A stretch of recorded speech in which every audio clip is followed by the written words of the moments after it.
1917 के चंपारण सत्याग्रह ने पूरे देश में आजादी के आंदोलन को नई दिशा दिखाई थी। इसकी शुरुआत होती है 3 कठिया प्रथा यानी प्रति बीघा में 3 कट्ठा नील की खेती के ब्रिटिश फरमान के विरोध से, जिससे चंपारण के किसान तबाह हो रहे थे।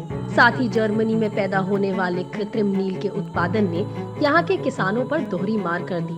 ऐसी स्थिति में किसानों पर टैक्स का बोझ बढ़ता गया। आर्थिक तंगी से जूझता किसान दाने दाने को मोहताज हो गया। बिहार के स्वाभिमानी किसान को जरूरत थी एक मजबूत नेतृत्व की, जिसको 1916 के कांग्रेस अधिवेशन में दिए गए पंडित राजकुमार शुक्ल के बुलावे पर महात्मा गांधी जी के चंपारण आगमन ने पूरा किया। चंपारण पहुंचते ही ब्रिटिश हुकूमत गांधी जी को धारा 144 का नोटिस थमा देती है, लेकिन गांधी जी सरकारी फरमानों से कहां डरने वाले थे। ब्रिटिश हुकूमत को फरमान वापस लेना पड़ा और इसके बाद गांधी जी ने गांव-गांव जाकर किसान की पीड़ा देखी और उन्हें एकजुट किया। इस संघर्ष में राजेंद्र प्रसाद जी, अनुग्रह नारायण सिन्हा जी, जी.बी. कृपलानी जी सहित बिहार के लाल बापू को मजबूती दे रहे थे। इसके बाद एक जांच कमेटी गठित हुई और उसमें गांधी जी को शामिल किया गया।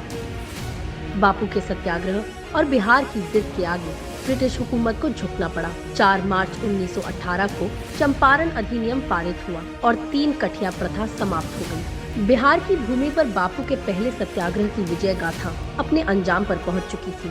चंपारण सत्याग्रह कहानी है मुश्किल वक्त में बिहार द्वारा देश को मार्ग दिखाने की,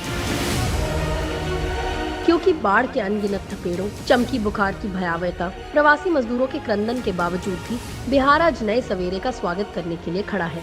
बिहार की इसी हिम्मत ने बापू को प्रेरणा दी। आज बिहार की यही हिम्मत देश को उम्मीद दे रही है। चंपारण सत्याग्रह की विजय तो आजादी के महानायक के उदय की पहली किरण थी। अभी अंग्रेजी हुकूमत की परेशानियां कई गुना बढ़ने वाली थी, क्योंकि 2 महान हस्तियां गांधी जी की यात्रा को ताकत देने वाली थी।